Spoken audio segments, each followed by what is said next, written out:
She's April. And she's Molly. And we are the Book Besties. Maybe they came out of a coma. Zayden has our panties, Liam's has our hearts. Is that how dragons do it, Katie? I think I probably shouldn't read MMF romances anymore because I just got a visual. The logistics of it, having dragon sex in the sky, I was like, this is physically not possible. Like, she is a happy person. She gonna stab you and kill you, but she gonna be grinning about it. Maybe he comes back from the battlefield and is like, wow, I really want to decompress. I am gonna go do some leather working. Slay, king. Slay. Still want an octopus. Shut the fuck up, Molly. Do not Karev this ending. And Katie! And Nurse Katie! And Katie! Yep. Katie wasn't supposed to be on this episode, but we are talking about a book that we made her read, and she loved it, and I was like, Katie, come on the episode. And dragons. I'm here for the dragons. Listen, if there's two things that Katie likes in a book, it's dragons and fucking, so this book gave it to you. Word. Check. So how was your Thanksgiving? I didn't have to cook. Did you go for Korean? Is that what you ended up doing? We went to Korean barbecue. And guess what? Little Korea doesn't know it's Thanksgiving. They don't care. Little Korea does not care in DC that it is Thanksgiving. You know what it is today and what yesterday was in Little Korea? Thursday. That's what it was yesterday in Little Korea. Tom is going to be doing a lot of editing in this episode. Bailey? She wants to talk, Mom. She has things to say about this book. You know what the problem is? I think Tom's outside right now. And so she's freaking the fuck out because she wants to be with Dad. Yeah. He's probably talking to somebody, whatever. So we just got back. And so Bailey didn't go with us. We went to South Carolina. We finally got to. Well, that's why she's mad. She hasn't been up his ass this whole time. She freaking loves her dad. I know. We finally got to have the memorial service for my mother-in-law who passed away in August. Good. We talked about that on the Lessons in Chemistry episode. Mm-hmm. And yeah, we dedicated that episode to her. And we got to go to South Carolina and see Tom's grandfather and dad and his aunts and, well, his aunt. He has one living aunt and one living uncle on that side still.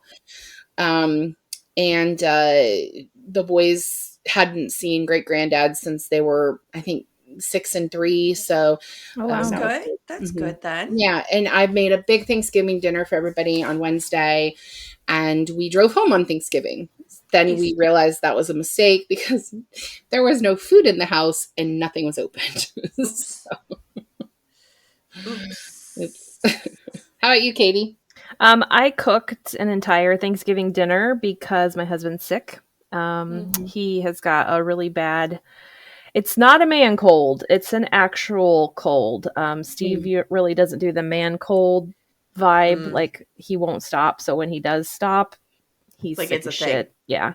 So I went and disconnected a patient's chemo pump at their house. And then Chloe and I went to Kroger and busted through Kroger, and I had dinner on the table by 4:30, and I was very proud of myself. You made a whole turkey?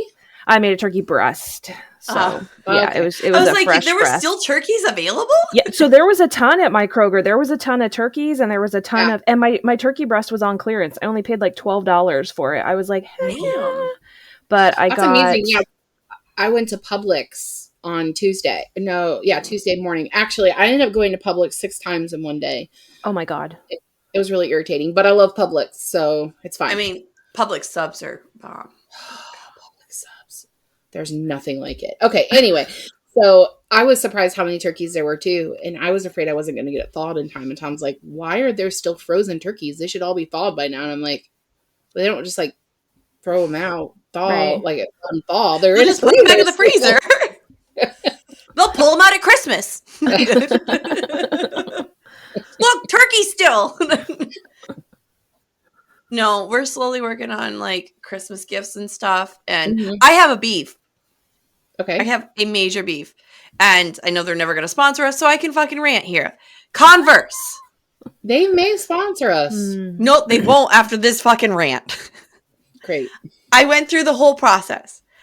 They have very tiny, like the smallest font at the very bottom of checkout. Veterans and teachers, click here. Click on the little link and you fill it out and you do the thing. And then it goes, there was an error processing your request after it gives you the approval. So then you try to go back to the Converse website and it gives you the fucking middle finger and says, our website's facing errors. Oh, okay. So I go to another browser. So I leave Chrome and go into fucking the Microsoft one because fine. Does the same thing on the Microsoft one. Go to my phone. Try it on my fucking phone. Does the same thing. Just buy Vans, man. They're 30% off today. I had no problems on that website. Zero. Tell that to the children that have high top Converse X, Y, and Z color on their Christmas lists. Santa don't go that specific. This year. I didn't even get a Christmas list this year from my kids. I said, Mommy and Daddy are taking you to Disney for Christmas. And so that's a big list, Molly. So Mommy and Daddy are taking you to Disney for Christmas. So you got to create a list for Santa. There was no list for Santa. There wasn't shit on those, by the way. Like there's only like 3 lines. It's like need, want, where, read. And I pick a couple things out of each one. Well, as I am talking to James about Christmas and may or may not have been doing this at the same time, I'm like, what do you want Santa to bring you for Christmas? And he tells me Nerf guns. Never, ever, ever have my sons played with Nerf guns. Well, now he wants them. I'm like, what happened to your brain when you turned 10? What happened? I don't know. He boy now. Like flooded with testosterone. He boy now. He do boy things. I'm making my kids do the elf this year. They're old enough. So we've never done the elf. I'm so excited for them to do the elf. I love the elf. So mine used to creep the girls out, so we don't do that anymore. All right, so should we talk about what we're here to talk about? Oh yeah, I guess we can talk about the book. My dog is shut up now, so we can talk about the book. All right, we are talking about Fourth Wing by Rebecca Yarros, and I love her. Correct me if I'm wrong. None of us have read Iron Flame yet, right? Nope. It's my reward for getting shit done today. I start it. I'm about 20 chapters in, but I'm listening with Matt, so it's going slow. Okay, well, I'm maybe only like 2 or 3 chapters in. Okay. So for all of you out there who are listening because we're fucking doing the book finally, fuckers. I don't think that's where she was going, Molly. Oh, my bad. That's where I was going with that. My bad. If you are listening because you saw, another take on Fourth Wing, another take on Rebecca Yarros's crazy catapult to success. Like this is, she has previous books, but this book came out this year and she released the sequel in the same year. And there's rumors that the third one is coming out early next year. I read somewhere, I saw a TikTok that said March. That's what I thought too. So Goodreads had it February, I think. But Rebecca Yarros said she has a release date, but is not allowed to tell people it yet. Jesus. So I heard that she did pre-write. That's what I want to know. Yeah, I heard she pre-wrote. So she wrote Fourth Wing, and then she wrote Iron Flame, like boom, boom, and then they just launched Fourth Wing to see how it would do. So that's why Iron Flame was able to come out like boom, because she had already had it. It just had to go through edits and stuff like that. So that's pretty common, I think. Like Twilight was the same way. She had the first book written and had what essentially would have been the third book planned out. And they were like, her publishers were like, you need to play up the love triangle more. And she's like, what do you mean, what love triangle? So all of you that are Team Jacob motherfuckers, that's never what she intended. That was an editor that picked that. was an editor that made the decision. So, but there's so many. I've read so many like tales of authors that have. Thank you. My nose is running and it won't stop. I text the family. I read so many tales of authors going and selling the first book in a series and then being like, "We love this. I want an outline for the next 3." Mm-hmm. Yeah, and some authors never know. The weird thing is that they both came out in the same year, because that doesn't usually happen. We usually don't get multiple books in the same year, but we did here. So they knew it was going to be a sensation, though. Like for that, we are thankful.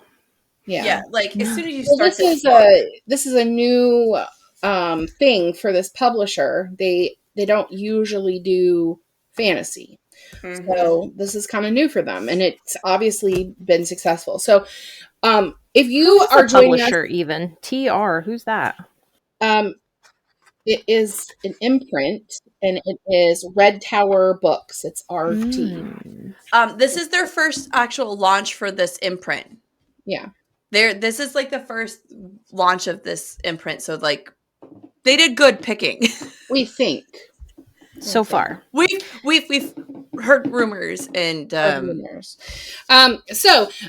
if you are new to Book Besties and where the fuck are you heard Katie was going to be here, I mean, I don't blame you.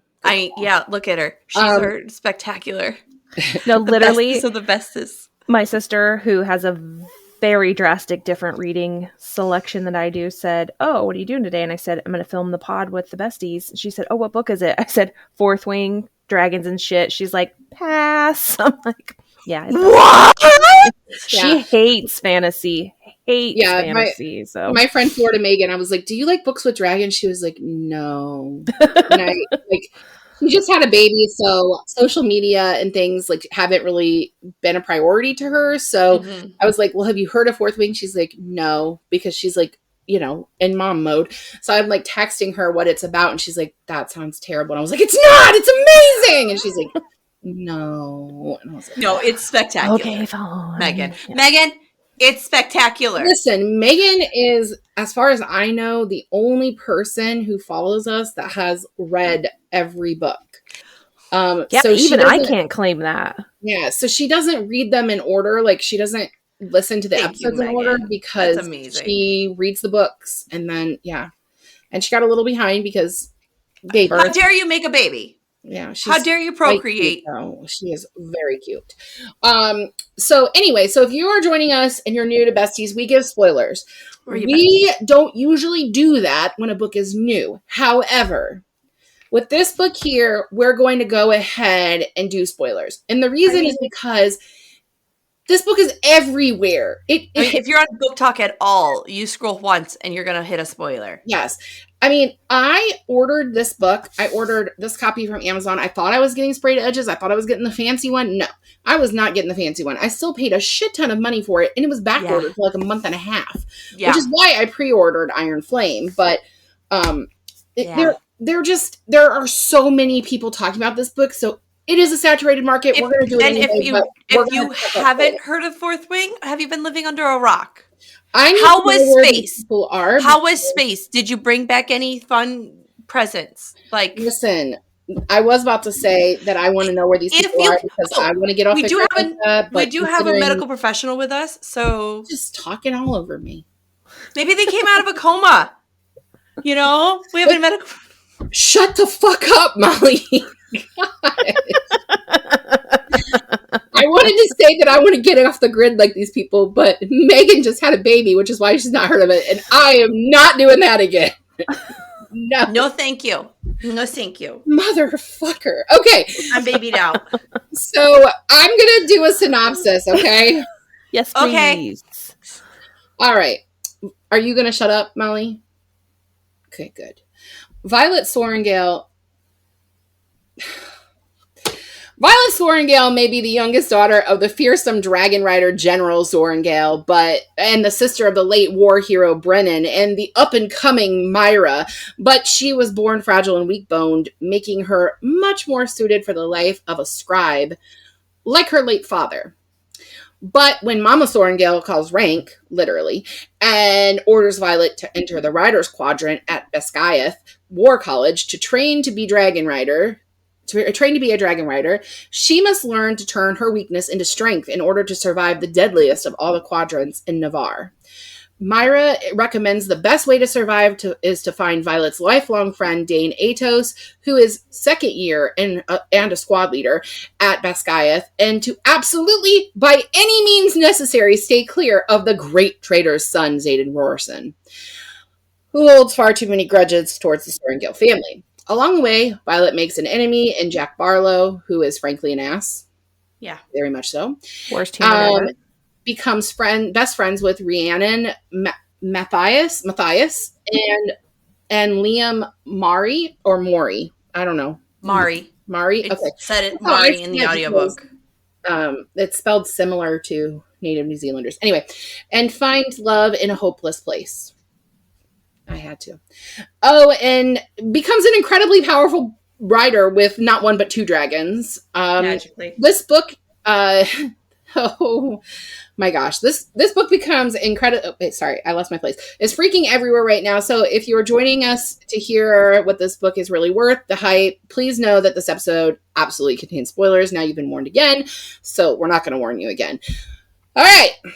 Hang on. And I don't think there's any triggers in this either. Just to put that out there, no trigger warnings. There's a lot of death. A lot of death. Violence. Okay, yeah. Death and violence, but not. Do you have a question about her representing like autoimmune diseases in this? I don't, but I kind of wondered if what was going on with her was an autoimmune disease. So I actually researched this. Okay. We can talk about this later if you want, or I can bring it up now. Why don't you just do it? Because you're already talking about it. So she is mirroring E.L. Downs syndrome. Ehlers-Danlos syndrome. That. Katie, what is that? So it's a connectivity, it's an autoimmune connectivity disorder. So it makes the connective tissues, like your tendons is a connective tissue. It makes them weak and floppy. Yep. People can hyperextend their joints. Yeah. So you have this too, Molly? It's just all autoimmune sequelae. I haven't been tested for it. My recent chiropractor actually wants me to get tested for it. He thinks that I have that and not RA. But the description Molly, in this, they're just rolling the dice to determine what you I know. But I want to talk about representation because us spoonies don't get a picture like this. If we're in a book, we're weak, we're meager, we always need help. This is a spoonie with power. This is a spoonie that, like myself, takes her daily pain, pushes through, and keeps going. And it's not because of her dragons. No. Not because of her dragons. I, as someone that lives in physical pain, the way this girl describes her physical pain every day, I can tell you this is what it's like for us. Yeah. I'm not riding a fucking dragon, but I am wrapping my knees when I go on walks. I am making sure I have protective gear on. I am this is what it's like. If you don't understand what it's like to live with an invisible illness, this fucking book, nail on the head, man. So I wasn't sure if it was an autoimmune disease or if it was a birth defect because they talk about her mom having a horrific birth with her. So I wasn't totally sure, but I went and dug. She really fights through it. So, okay. So cool. Now we're out there. There's also a lot of queer representation here. There's a non-binary character. There are characters that are people of color. Like we've got a lot going on here, which is great representation. Awesome. Yes. Plus there's dragons. So fucking dragons. Who doesn't love goddamn dragons? And just to be clear, the dragons do actually fuck. They are fucking. But we don't see dragon sex. Fucking thank God. Dragons. that part dragons fuck? I was like, is that how dragons do it, Katie? No, I think they would probably be like dolphins. Rawr, rawr, like rawr, rawr. I feel like they would have to do it in an open field so that like when the female dragon has an orgasm and she's like, she doesn't like burn everything down. And then like when the male dragon's ready, she's got to dunk her head. So. I would think they would do it in the sky, like birds that oh, maybe procreate that way. I just thought, just I hop read on a whole Kindle Unlimited series about a dragon shifter, male and female. Mm-hmm. And it was so weird. Like the logistics of it, having dragon sex in the sky, I was like, this is physically not possible. Like gravity not possible, but I digress. So and if you want to know what that book is, we'll put it in the comments for y'all. Fuck it. a fantasy book, Katie. It's not supposed to be possible. I get it, but still, gravity. So gravity exists. Gravity. All right, is taking over me.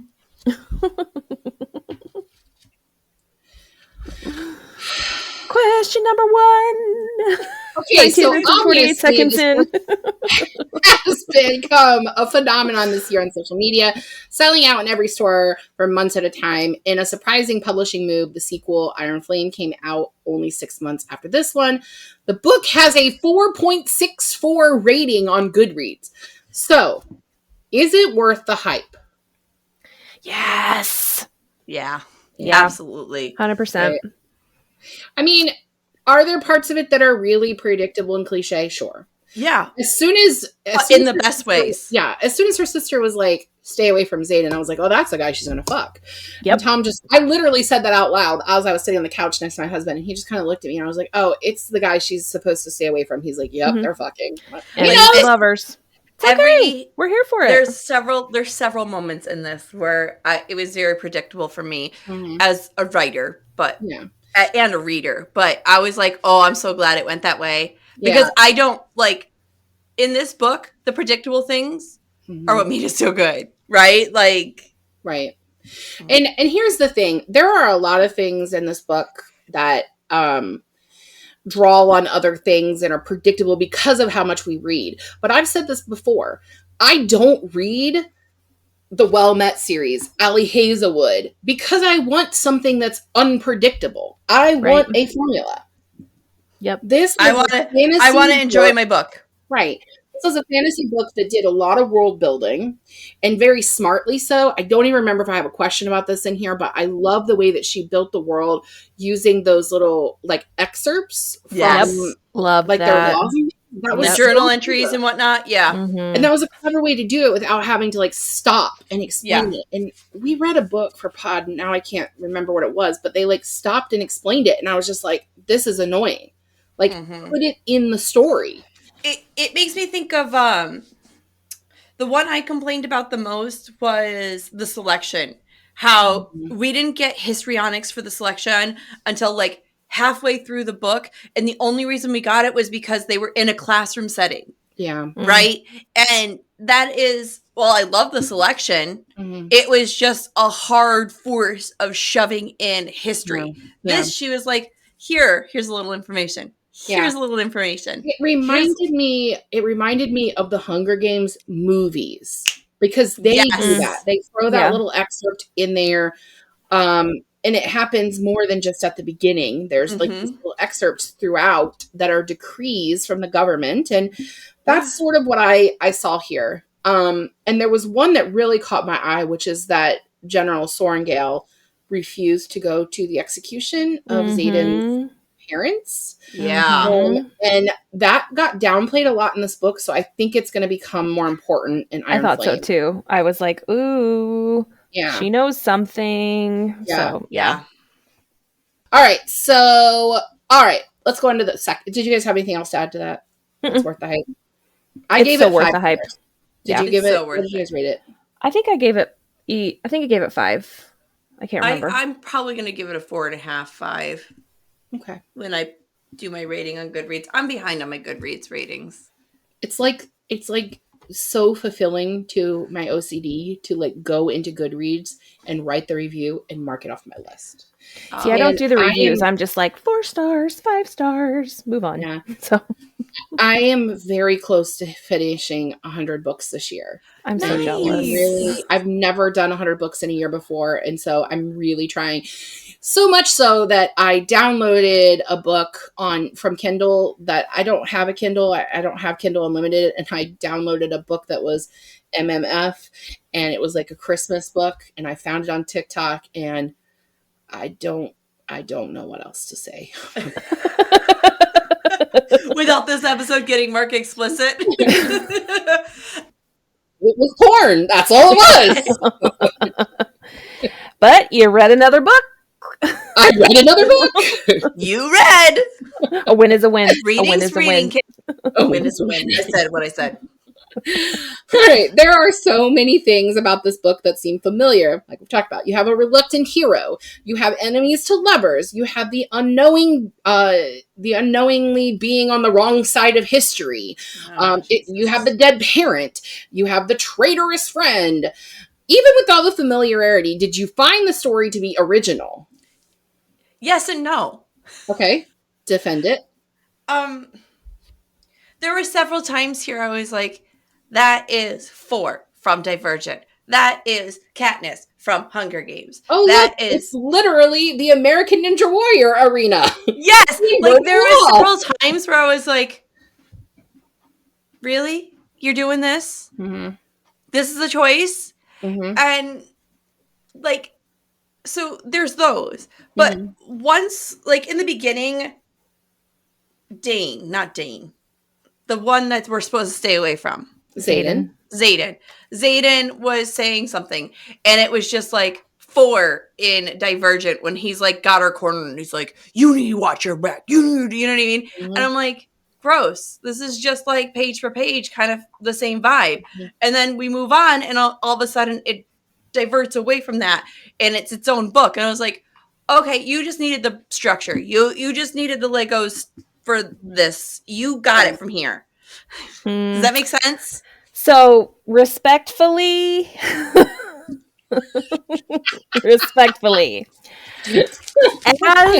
the resident fantasy consumer here, okay, I am here for this. I am here just as much as April is here for all the tropes in the romance. I am here for the fantasy. I am here for it. This is what I want in a fantasy book. Nice. I want that angry bad guy who's on. I want the dragons. Right. I want the all of the like all of it.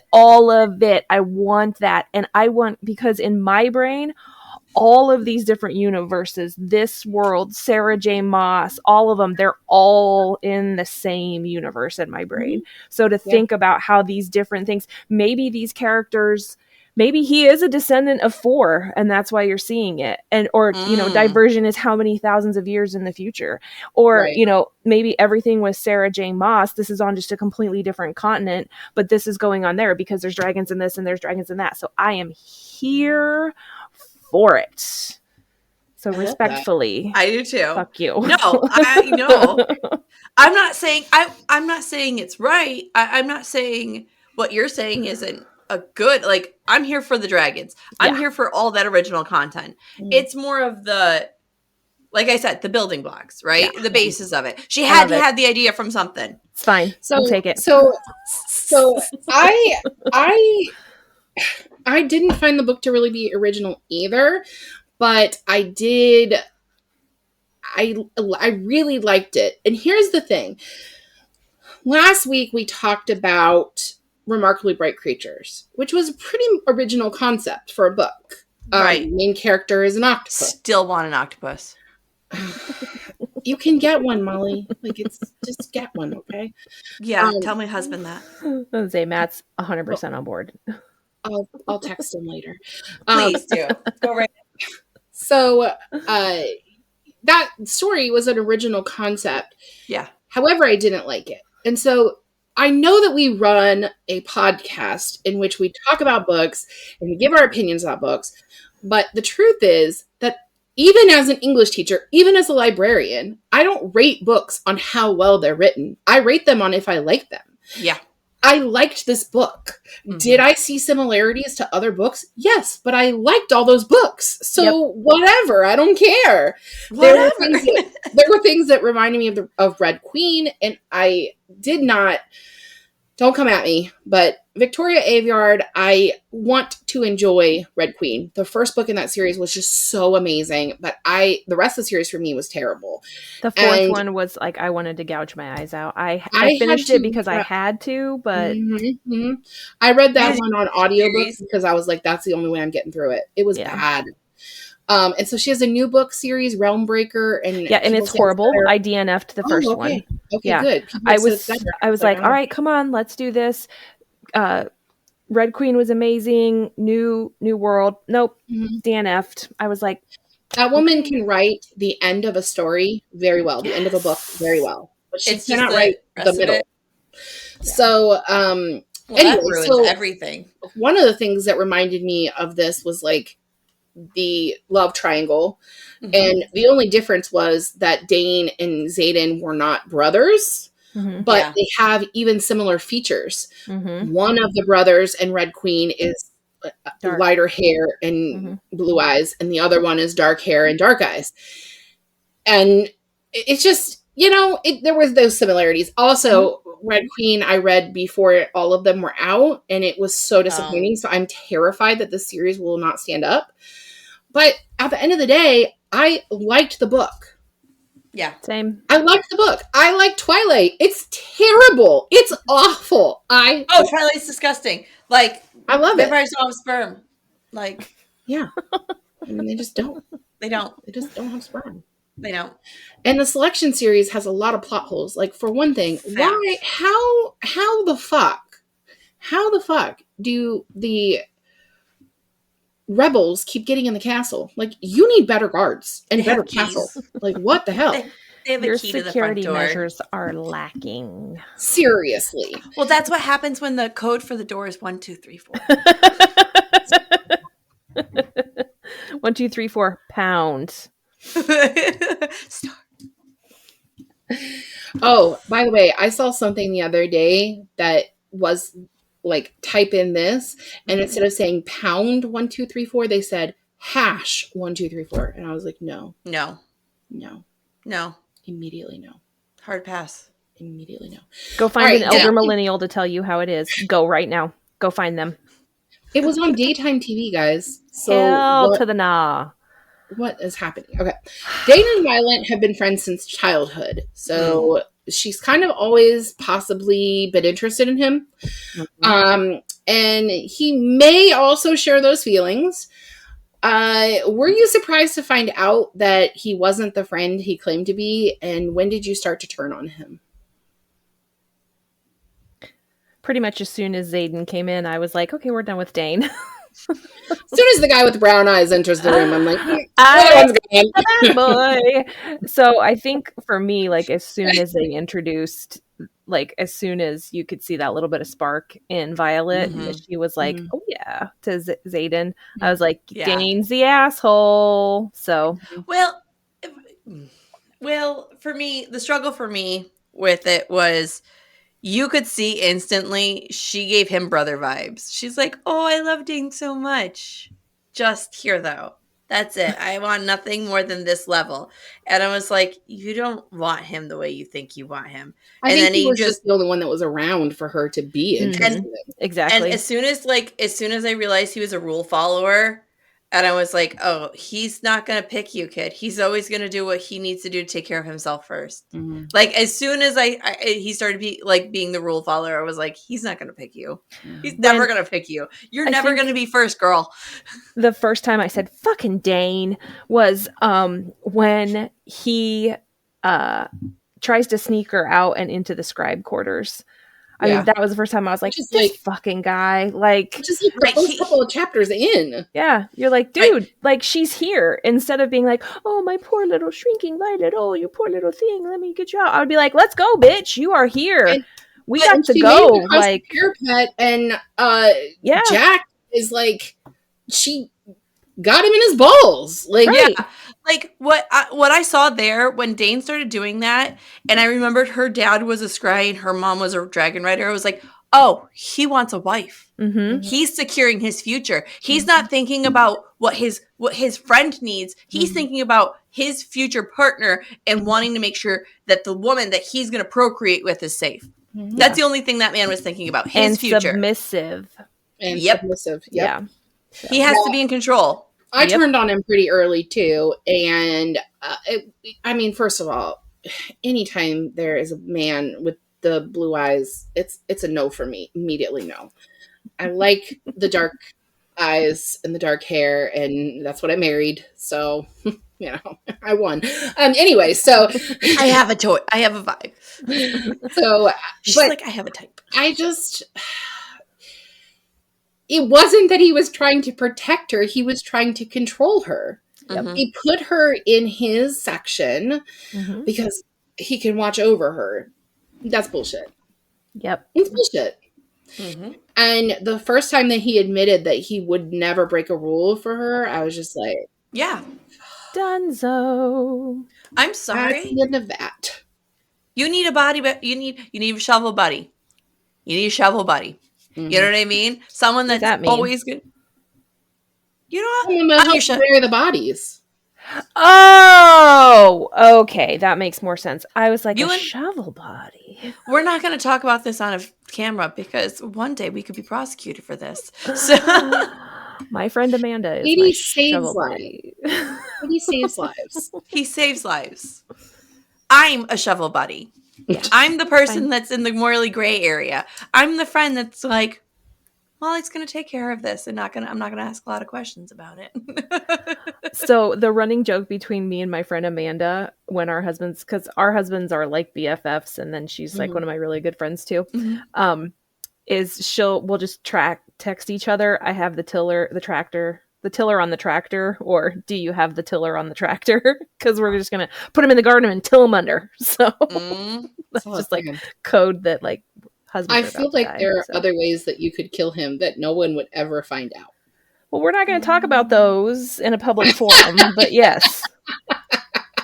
Matt just mentions that he got extra. Every time Matt gets frustrated, he's like, I just got a couple extra barrels from work. All right. Mira warns Violet not to trust anyone at Basgiath, and definitely don't make friends too quickly. And yet, Violet befriends and helps Rhiannon from day one on the parapet. What do you think about Rhiannon and Violet's friendship? And follow-up question. Oh, I'll wait. Wait. Okay. She saw that girl have riding boots on, and she was like, I'm not watching this child fall like in front. She's like, I'm not watching this person fall right in front of me. I like her. And that was the only thing. Another person they befriended in line anyway. Right. Like, she literally just was like, I can't watch somebody die day one, because she still has like human inside of her, you know? And that's one thing we see Violet do throughout this first book is her battle, her humanity constantly in this book, because she never will kill anybody. She won't fight to the death. She will only disarm and get away. And she wasn't built to be a dragon. A rider, you know? But that is why her dragons chose her. Yeah. Heron is like the deadliest of all of them, and he chose her anyway. Yeah. Yeah. He saw fire. Katie has words. I can see it on your face. What's the words? So the relationship with Mira kind of irritated me. I grew up in my sister's shadow. So pretty much a lot of things I did in my life were because I was Amanda's little sister. So I tried to do the opposite. So I was like, yes, Violet, make friends, be the bigger person, do all the things you're supposed to do just to piss off your sister. She'll be fine. Because guess what? You are Violet. She is Mira. You're two different people. So yeah, that's why I liked when she was like, no, I'm going to make friends. I'm going to give you my boot and we're going to be besties. Okay, thanks. Let's go get breakfast. Yeah. So. Love that. That's where I'm at. All right. So I liked Rhiannon a lot. She's very like sexually experimental. She sleeps with partners of both genders in this book, and she doesn't care. She's just like, I'm here for a good time. Hearts, not parts, man. Yeah. Yeah. And she sleeps with people she probably shouldn't. She sleeps with like their really good friends, which is like maybe don't do that. But But yeah. She's like, I'm here for a short time, not a long time, man. Let's rock and roll. And I think that she's the kind of friend that Violet needs because they help each other. They rein each other's insecurities in. There's a balance for sure. The things that she's good at, Violet isn't, and vice versa. You know. Yep. So follow-up question, do you think that she will see the light in Iron Flame given the fact that she was still with Dane at the end of the book? I don't know. I worry that Rhiannon's gonna be still on not the right side, but I think she will eventually come over. But I feel like there's going to be a pretty cataclysmic divide for a while until she finally realizes that no. You're too far in to answer this question, motherfucker. I'm too far in, so I'm just going to sit here and be quiet. Listen, she reminds me a lot of, and I cannot think of the character's name. Hang on one second. She reminds me of the character from Divergent who is like Triss's best friend. Who is... Oh, no, because she is Beatrice. Yeah. Yeah, she's played by... No, I can't think of anything. She's played by Zoe Kravitz. Christina. Yeah, I was going to say. Oh, yes. She Christina. Is 100% Christina. She's going to be ride or die, but she's also going to be like, hold up. Yeah. How do I know you're telling the truth? How do we know that Zane's not lying? Right. That's what I see. Also, Rhiannon is described as having darker skin. So she is probably African-American or some sort. She's definitely POC. And Zoe Kravitz is too. So I just kept picturing Zoe Kravitz as this character. But she's probably too old to play her because these kids are like in their early 20s. So here's my thing though. Like you can make people wherever you want them in their lives. Yeah. Oh, so yeah. Okay. Now that you say that, my casting for her was totally off on this. I saw what you put and I was like, it's okay. Maybe not. Maybe I totally missed that part that she was a person of color because, like, who I put, I was like, but I don't think Christina in the books. I don't think in the books Divergent that she was actually supposed to be black. But the one thing about Rhiannon, the vibe I get, she's like smiley. You know what I mean? She is a happy person. She go stab you and kill you, but she gonna be grinning about it. Yeah. She is a happy person. She's like, happy stabby. Happy stabby. That's me. I'm going to stab you and I'm going to enjoy it. Liam is Xaden's foster brother. He repeatedly tells Violet that he owes Rorison his life. When Xaden asks Liam to essentially babysit Violet, they begin to develop a friendship. Thoughts on Liam and save the ending for later. So just thoughts of him as a character. Okay, so I don't know. First thing, don't know if you caught this, but Liam learned sign language. Mm-hmm. Liam learned sign language. That's all I needed to know. For the scribe that was deaf. For the scribe, right? Like, that's all I needed to know about that boy. Mm-hmm. That man took the time out of his very busy schedule, on top of everything else he was doing, to learn sign language so he could communicate with somebody new. He lied about having his signet because he didn't want to leave Violet, and she didn't have hers yet. So he just lied and said, no, I don't have it yet. That is all you need to know about that man. Yeah. He took the time to learn another language he didn't have to learn. He wanted to be able to communicate. He was my favorite character in this book. Same. Yep. Xaden may have the hot, sexy, bad boy vibe, but Liam has our hearts. Yeah. Yeah. Xaden has our panties. Liam's has our hearts. Liam is that big brother, all-American footballer with like just a big old bulking, like he just looks like a big old teddy bear in my brain. That's all I got. I think I probably shouldn't read MMF romances anymore because I just got a visual. Oh, it was lovely. Just gonna take a moment. Hang on one second. Okay. And I'm back, she says. And I'm back. Sorry about that, guys. Back to Fourth Wing.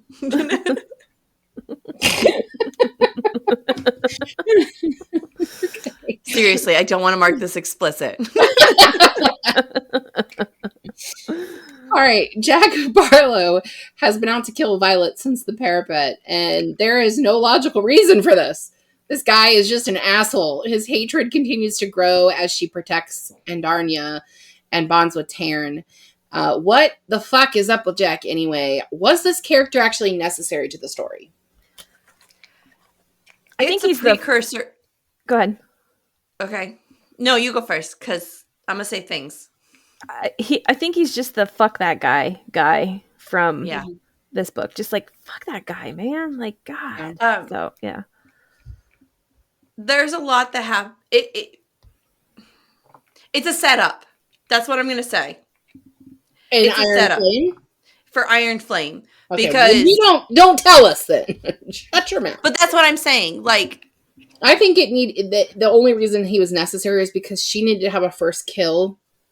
She needed to have somebody that would make her the bandage. Rage. That, but he's in this book because that book 2 needs the setup for what's about to happen. That's fair. We'll give you that.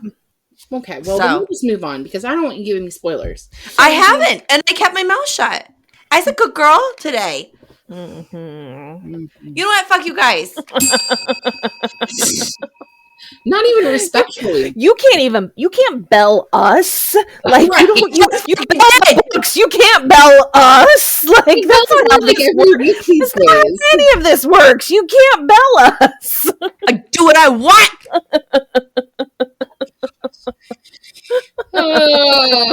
Speaking of Taryn and Andarnia, Violet becomes the first person ever to bond with more than one dragon because she has 2. So what are your thoughts on her dragons? I called it. Yeah. I am here for both of them. I love Taryn. His voice is the guy from Roots and Darth Vader's voice. James Earl Jones. James Earl yes, Jones? That's his voice. That's what I had in my head too. That deep, like rumbly, and then Andarna is just like. Do you guys watch How to Train Your Dragon, like the cartoon? Yeah, the little fat one with like the little tiny wings. That's what I was seeing. But she was here for it. She was here for it. And I love her. I kept picturing Jennifer Goodwin, her voice. Yes, perfect. Yeah. So when she's Judy, the rabbit in Zootopia, that's perfect for Andarnia. So that's the voice for Andarna. That like a soft, higher female voice. Mm-hmm. But for the male voice, I was going gruffer, like sandpapery, like. You can think of a gruffer voice, Earl Jones. It's more like Rocky, like Gerard like Butler. Stallone. Like gravelly, not as smooth. Because James Earl Jones is really smooth, right? His voice is butter. I need texture. That road's got to be like, yeah, you know what I mean? I get that. Gerard Butler's kind of got that, like, about him. That I would be there for that. That's Sam, what's his face? The old cowboy, Sam. What's his face? Yeah, he was in with the mustache. You know who I'm talking with the mustache that was in. Yes, I know who you're talking about. You know what I'm talking about? He was in. What's the Gaga movie? A Star Is Born. Oh, the Gaga movie. Oh, with Jeremy Cooper. Yeah, Sam Crawford. Sam Elliott. Sam Elliott. Yeah. Sam Elliott. Bradley Cooper. Yeah. Bradley Cooper. Yeah. Sam Elliott. Sam Elliott should do the voice of that dragon. Yeah, he'd be good too, but very cowboyish, but it would work. It would work. I would be okay with that.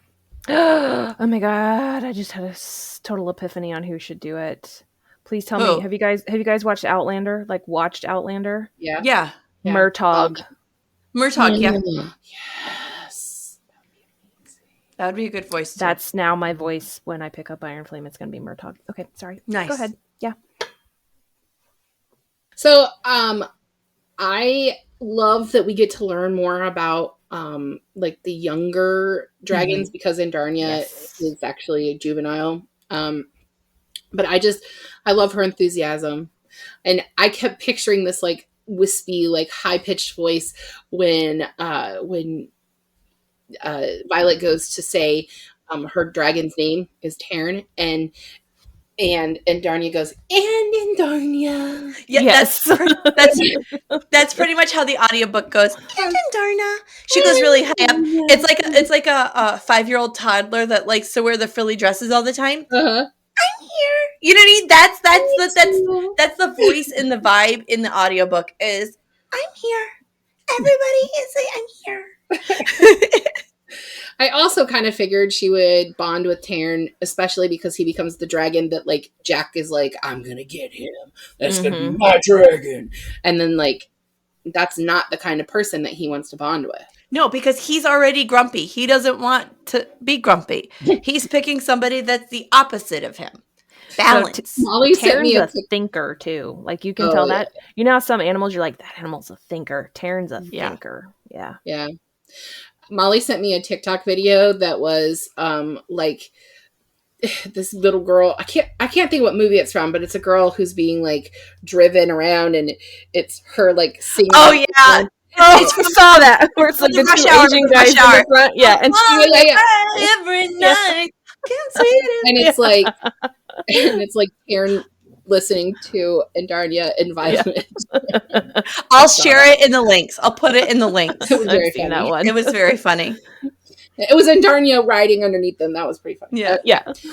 Also, we never found out who made the saddles and who made like her knives. I'm assuming it's Xaden, but they never. Taryn makes her saddle.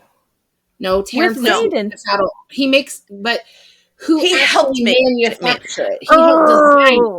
We never find out because Violet asks him like, "Who made these?" He's like, "I know somebody." Like he never says. See, in my brain, I assume it's him. It was you Taryn thought with the his dragon big giant was saying claws, it was so tinkering. Yeah, like he had little sewing machine.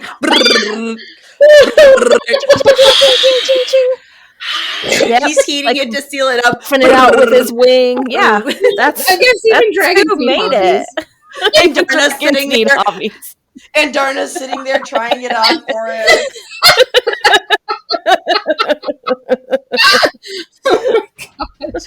Don't move! So many more questions left, and Katie has to go. But that's what happened in my brain, so it's okay. It's fantasy. Y'all have to watch this episode on YouTube. Dragon. He's like a battle dragon. Katie. Like you said, and he does costumes. They all need hobbies. Like maybe that's how he chills. Like maybe he comes back from the battlefield and is like, "Wow, I really want to decompress. I am gonna go do some leather working." Slay, King, slay. I'm so glad you're here this episode. This is amazing. Oh man, by bonding with Taryn, Violet has unknowingly bound herself to Xaden because his dragon. None of us know how to say this word, so I'm gonna go with how I was saying in my head, which was Skal, is Taryn's mate. Based on the mythology of these dragons, Xaden believes that if Violet dies, he will die too. Thoughts on this detail? I'm not fucking here for that. Oh, I would like that rule to be changed. Oh, nope. Shut your whore mouth. Why not? I'm not here for them dying. Like, if my dragon dies, I don't want him dying if his dragon dies. I was like, you're not here for fated mates? I am sorry. You need to step on out of there if you're fated mates. Yeah. I'm here for fated mates. Okay. I just don't want to see anybody die. Same. Yeah. Like, I don't want to lose a dragon or a rider in this little, like, group of people because, like, my heart's really into these people. Mm-hmm. So, I don't think it was necessary that their lives are tied together in this. Go away, April. I don't mind that the dragons were fated mates. I don't mind that Xaden and Violet were together. I just don't think that he becomes really seriously overprotective of her because of his own life. Mm-hmm. And I prefer that they just started falling for each other. Like, I didn't really even like the fact that because the dragons were having sex, they started having, like, feelings for each other and, like, needed to, like... bang it out. I mean, yeah. I was here for it. I like however it works. I also, there are parts of this book with the dragon mythology that I don't really think are completely thought through. And the fact that the dragons choose a human, why? What do they need them for? They don't Sadie need Hawkins. It's their version of Sadie Hawkins dance. Oh my gosh. You might be right. I don't know. But they don't need them. The dragons they don't. need humans. So but here's where I'm at with that. I don't think this is going to be a trilogy. I think this is a 4 or a 5 book series where in book 4 or book 5 is where we're going to see, a lot of the why the dragons chose the humans. And I don't think we're going to learn about it until much later in this story. I kind of agree with Katie. I think the dragon lore is going to come later, and because the war is going to be such a predominant thing for these next couple of books, I think we're going to get through that, and then we're going to be like, they're going to be like, oh shit, the dragons are dying. Yes. And you know what I mean? And the reason they need us and they came to help us was so that we could get our shit figured out so we can help them. Yes. All right. I'm with you, Katie. I'm on that same. Circle of life. And it moves us on. You know the episode that you two filmed together, and at one point Katie said, I know April is shaking her head at us right now. I absolutely was. I'm listening going, and then Katie said, April's shaking her head at us right now. I was like, I am! That's what's happening. Yeah, I also really don't like the mythology that if the dragon dies, the rider dies. Like, that their lives are tied together like that. But if the rider dies, the dragon lives. So, like, I don't get it. Like, I don't get it. But hopefully we'll get the more. math isn't mathing. Sure. Hopefully we'll get more. But you might be right on that. We might not find out some mythology. And I think that's actually a really good guess that the dragons might start dying and we find out why. Yeah. All right. So let's talk about the romance between Xaden and Violet. I saw this coming from a mile away because, of course, they are going to fall for each other. So thoughts on Xaden and also thoughts on the spicy sex scenes in this book. I feel like they were weeded in well. They weren't forced at all. In fantasy novels like this, you can have sex forced in and it doesn't fit the theme or the novel. This felt like a part of the story in a way some fantasy novels can't do. It definitely felt natural and part of the story in a way we don't always get. What was the other part of your question? What you thought of Xaden in general? He's a great counterpart. He's a great dark to her light, I think. Katie? Yeah, I liked how they tore up the bedroom. That was like facts. I like that cute, but like what you were saying about how it like adds to the story, like the Sarah J. Maas that I'm listening to right now, The Second Crescent City, there's so much gratuitous sex. Like they don't have to be fucking all the time. Like how is this leading the story? And I do feel like the connection was there and it wasn't just banging. Like it was part of the story and it helped develop their vulnerabilities to each other, but then show each other their strengths too. So I was here for it. And I thought it was like well written. You could tell it was written by a woman. So yeah. I agree. And I actually really like Xaden. He has that dark, bad boy vibe, but we actually learn so much more about him through this story. He's such a good human. He's Alex Karev. That's He's Alex fucking Karev. That's exactly who he is. Which Katie doesn't watch Grey's Anatomy because it's I know who realistic. He is, though. But if they give him Alex Karev's, I swear to God, woman, if you write 5, 8, whatever fucking books is this, and you Alex Karev that ending, I will come and find you and fist fight you. Do not Karev this ending. Yeah. Alex Karev's ending in Grey's was fucking ridiculous. Yeah. I've heard that whole series is like off the rails anymore. I stopped watching it. I stopped watching with Meredith's last episode.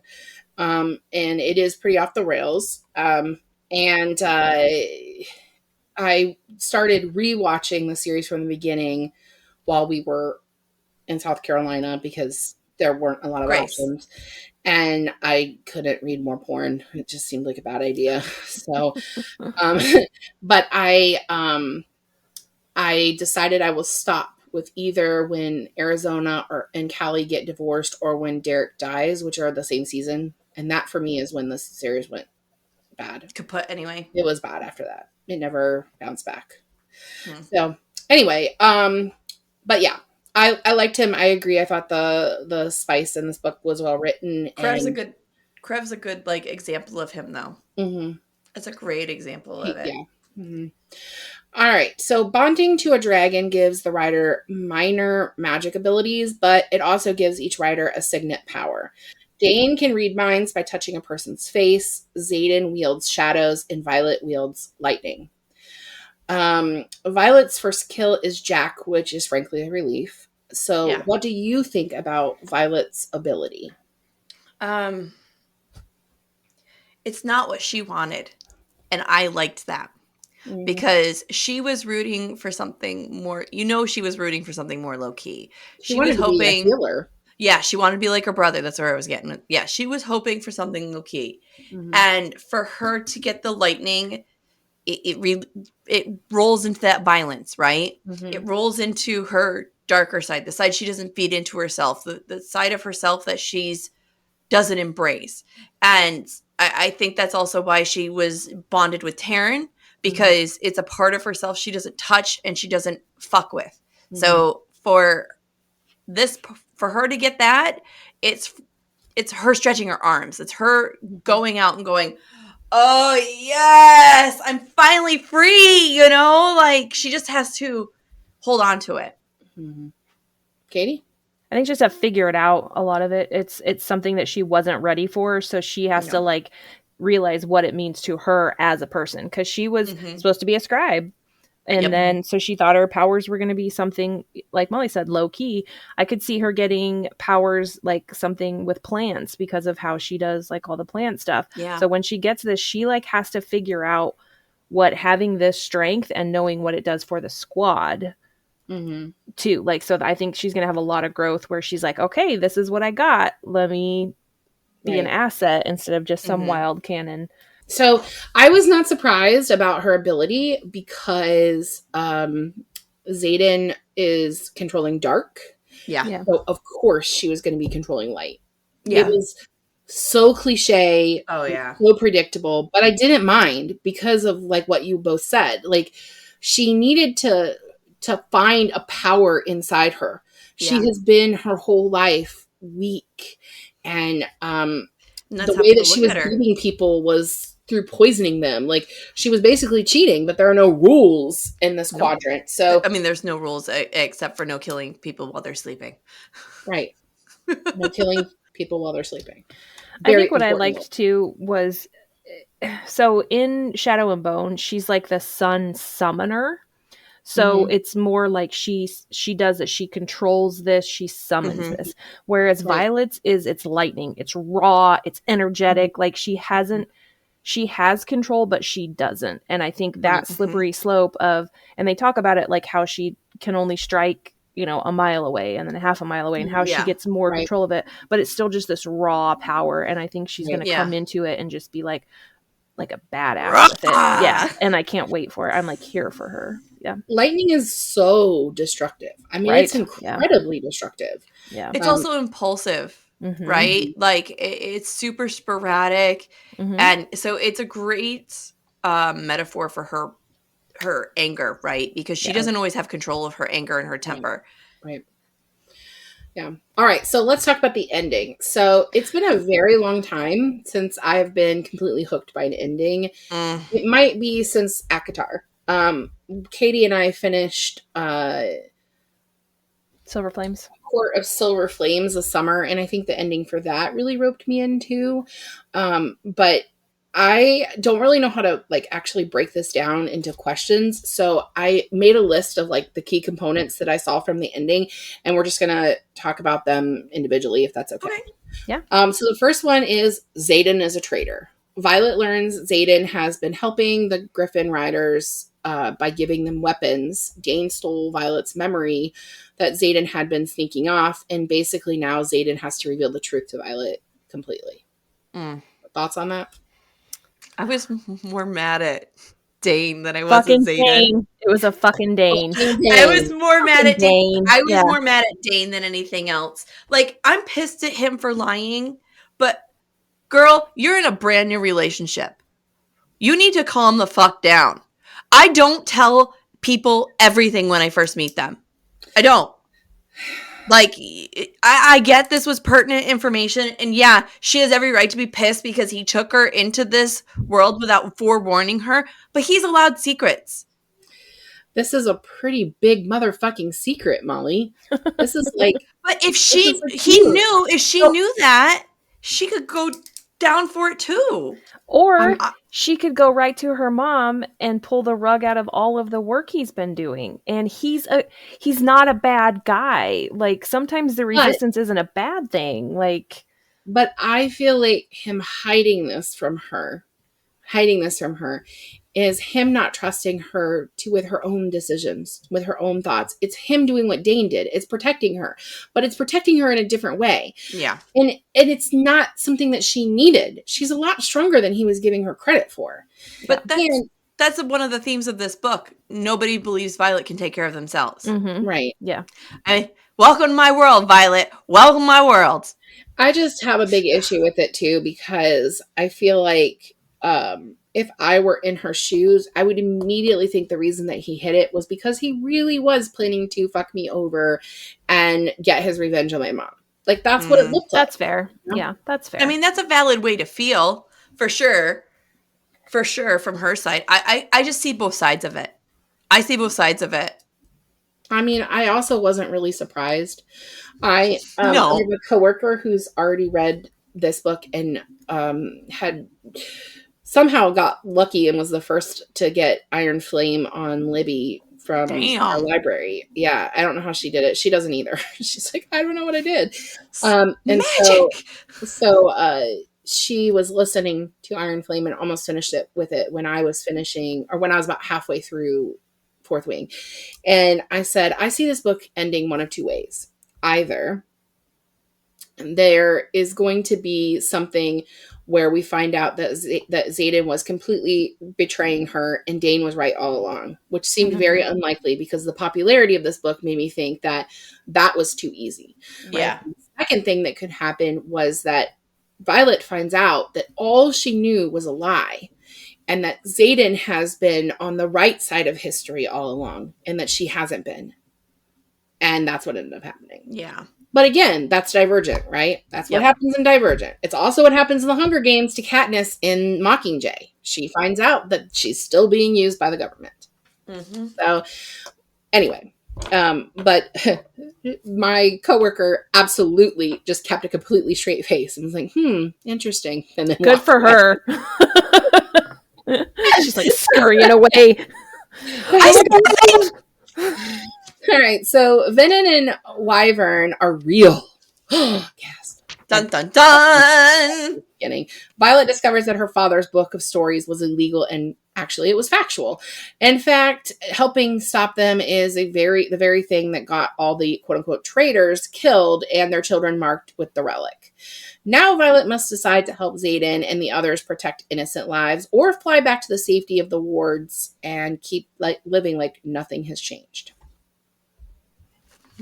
So I knew that they were real from the very time they were introduced because in my fantasy brain, in Throne of Glass, which is one of Sarah J. Maas's, there's an entire whole Wyvern group. So I was like, it's just all intertwined so beautifully. I just kept thinking of the Wyvern from House on the Cerulean Sea. Yeah.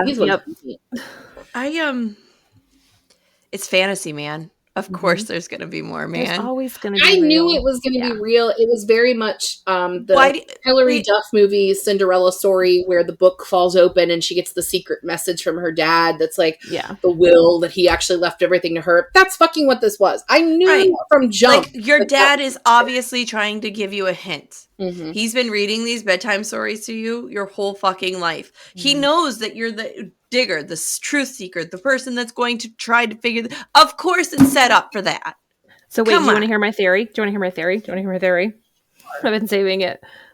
The dad is actually part of the rebellion, right? Was always part of the rebellion. Like the selection. The mom, General Sorengale, married the dad. She doesn't love him, to keep him under her thumb.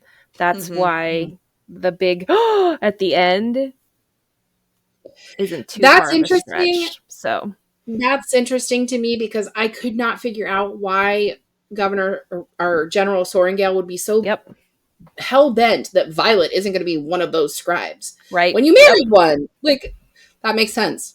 Yeah. I have a feeling she set her husband up to die. Same. That is in my gut. I have a feeling she killed her husband. Yeah, and she killed him. I don't feel like her husband's death was just like, oh, he died from a heart attack. No.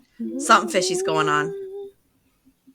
For sure. Well, as long as they don't pull a Star Wars and it turns out that Violet and Dane are actually siblings, because I will be so mad. Ugh. I'm not here for that. No, I'm. Incest is way down on the list for me. That's on Game of Thrones. Like, we're not Game of Thrones incest. Listen, don't you come for Game of Thrones. Don't you come for Game of Thrones. I love Game of Thrones.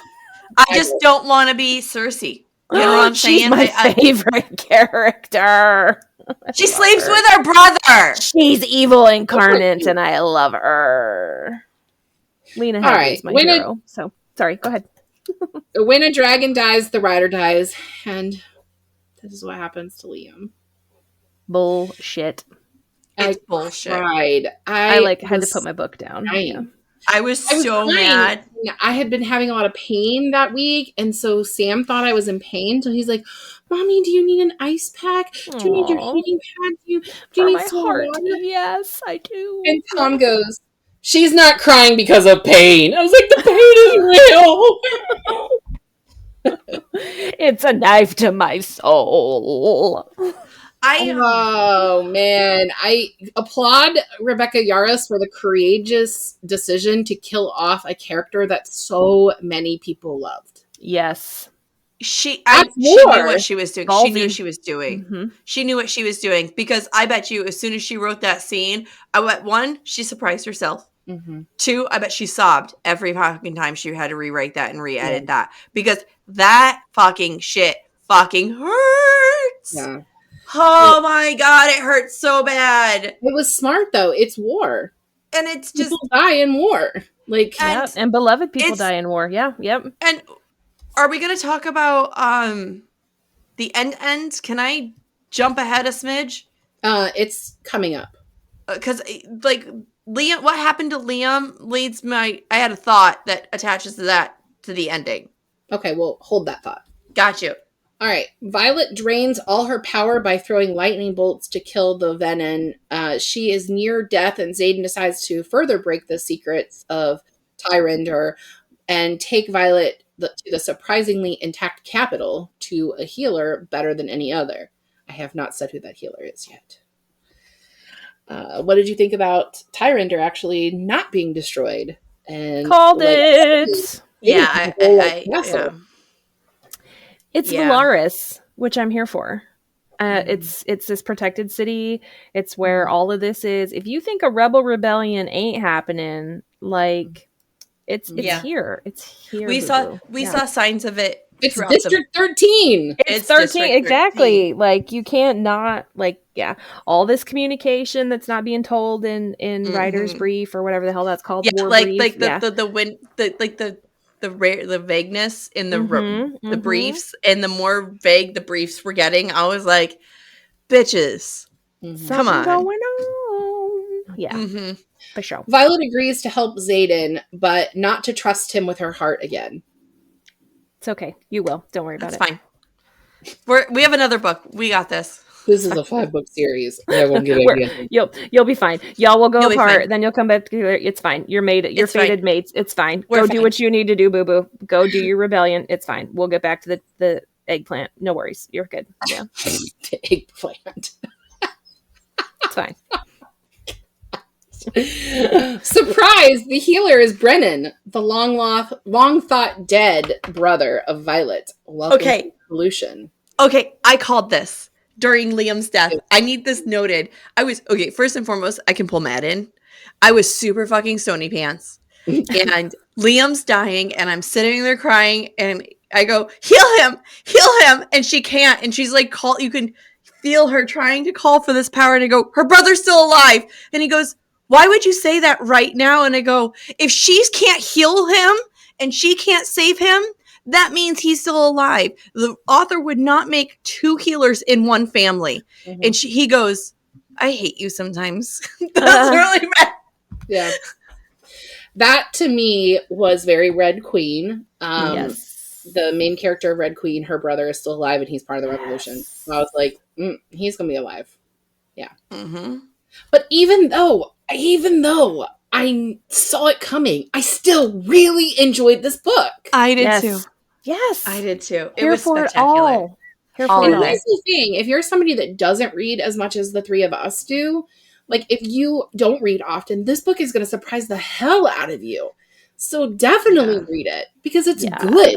I mean, I have friends that are non-readers that love this. Yeah. Like this is going to be a hit sensation. This is going to be another Twilight. This is going to be Game of Thrones. Guys, this book is going to be already bought the rights to the whole series. This is going to be fucking huge.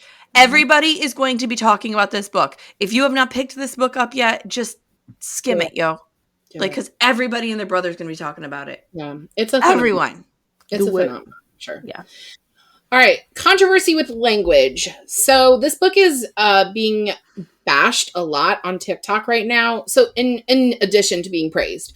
And the reason is because it uses the Gallic language without really understanding or having a respect for the language.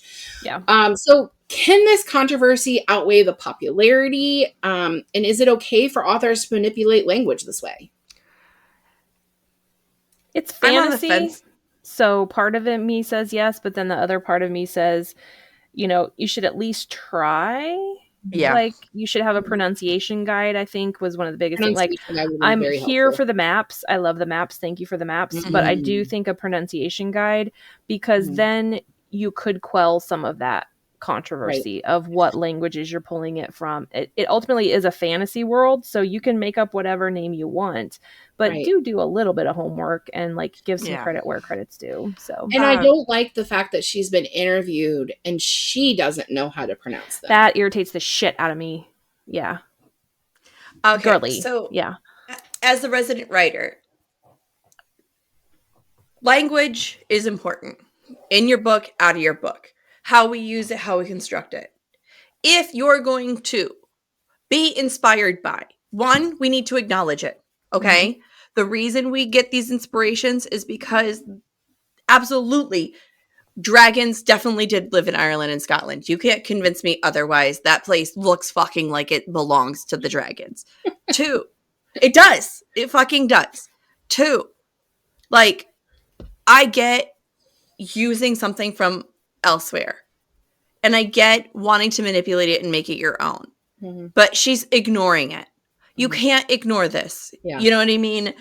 And if she keeps ignoring this, it's going to become a bigger problem. Yes, the more she acknowledges that it doesn't acknowledge that people are hating on her book because she is abusing language and taking over not just language but cultural stuff. Right. And the more it's going to become a problem. Right. If Rebecca Yarros just takes a minute, says, look, this wasn't my intention. This is what I plan to do in the future. This is how we're going to fix this. This will brush over. Mm-hmm. But the longer she ignores it, the more this is going to become a controversy. I agree. Yeah. Agreed. Yeah. I also, not everybody is going to be a Tolkien and create an entire language to write their book. So I don't have a problem. And the English language is a hodgepodge of a bunch of different languages. We begged and borrowed and stole from languages forever. Like that's how the English language came to be. So what she's doing is, and this is me speaking as somebody that studied linguistics because I was an English teacher, what she's doing is normal. However, she so blatantly disregarded where it came from. And that's the problem. Yeah. You can't do that. So I think she does. I agree, Molly. She needs to take a step back and say, look, here's the thing. I did not mean disrespect when I did it. No. I was just doing own it. something that's normal. This inspired me. I love this. Right. But the longer she goes, the Right. longer this is good. And her people need to get on this. And you know very well she has fucking people, because this is going to be $1 billion series one day. So the thing is that what I am seeing on TikTok and Instagram, and maybe you all are seeing something else, but the people who are complaining about it are people who are Scottish. Yep. And unfortunately, this is like the other TikTok you sent me the other day, Molly. The people who are not complaining about it are the people who are American, who are like, oh, who cares? We can beg, borrow, and steal. Yeah. That is how our English language came to be, but we still do need to recognize that there is a history there, that this is a language that it means something to people. Yeah. So the Scots have had shit stole from them for a long time too. Right. Like a lot of Scotland has been dismantled, disrupted, all of that. And so the Scottish people are upset, and they have a reason to be upset. Mm-hmm. And honestly, and I don't want to get into race too much, but if this was a Mayan culture, a South American culture, this would be a completely different conversation. And she would be getting a lot more hate. Yeah. You know? It's still a culture. It's still somebody's, it's cultural appropriation. Yep. Just because it's another Caucasian person, another Caucasian entity doesn't make it any less right. Yeah. Right. Yeah. But at the same time, it's fantasy. So. Exactly. Yeah. There's a line. We just need to we just need to acknowledge it. Yeah. She just needs to own it. Yeah. And move forward. And also tell us how to say Xaden's dragon's name, because nobody fucking knows. And you have not said it. So we need you to. Okay. Respectfully. Right. Ma'am. All right. So I know we're running out of time. We're well over time. But Katie has places to be. So last question. Fourth Wing and Iron Flame are being adapted by Amazon into a series. So do you have any thoughts of fantasy casting? Yes, I do. Take it away, Katie. I sent these to you guys, but now I'm like really second judging them. Okay. So for Violet, Freya Allen, who is the little blonde girl from The Witcher. Okay. I like that. Xaden, I have Ben Barnes, who is General Kerrigan from Shadow and Bones, or Jonathan Bailey, who is Anthony Bridgerton. I hesitate on that one because I think physically he could do it, but I think he's maybe a little bit too much of a nice guy to do it. I went blonder, but that's okay. I'm mixing things up. Oh no, I went going. So Dane, that's who I went blonde with. Is Tom Sturridge, who is Dream from Sandman. Have you guys watched that on Netflix? No. Oh, it's super weird. First couple episodes are great, and then it takes a real dark turn. Or Liam Hemsworth from Hunger Games. Liam's? Yeah. Liam's so hot. Jack is Jack Gleason from Joffrey, or is Joffrey from Game of Thrones, or Jack Quaid from The Hunger Games. Like, Jack Quaid would be good. Yeah. Jack Quaid would be. He's our age, though. That's okay. You can make him whatever. Yeah. We're just pretending. Yeah. Rhiannon, I had put Claudia Jessa, who is Eloise Bridgerton, but now that I know she's a person of color, we're going to pretend I didn't say that. So. It's not like we're recording it or anything. General Sorrengail, again, Lena Headey, who is Cersei in Game of Thrones. That's who I need her to be. Or Kate Winslet, like Divergent Kate Winslet. The chick with the pink hair, I can't remember what her name is called in the book. Chloe?